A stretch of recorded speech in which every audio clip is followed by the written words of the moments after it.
بسم اللہ الرحمن الرحیم۔ شروع اللہ کے نام سے جو بڑا مہربان نہایت رحم کرنے والا ہے۔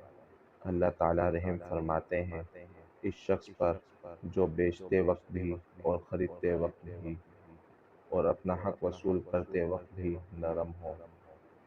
کسی مسلمان کا مال دوسرے کے لیے اس کی دلی رضامندی کے بغیر جائز نہیں۔ اپنے مسلمان بھائی کے لیے بھی وہی چیز پسند کرو جو اپنے لیے پسند کرتے ہو۔ بعض اوقات بندے کو اللہ تعالیٰ کی طرف سے رزق سے محروم کر دیا جاتا ہے کسی گناہ کی وجہ سے جس کا وہ ارتکاب کرے۔ تم میں سے بہترین لوگ وہ ہیں جو قرض کی ادائیگی میں اچھا معاملہ کرنے والے ہیں۔ اسلاف کے سنہرے اقوال اسی طرح کی اور احادیث اور دعا وغیرہ سننے کے لیے ہمارے چینل کو سبسکرائب کیجیے۔ السلام علیکم ورحمۃ اللہ وبرکاتہ۔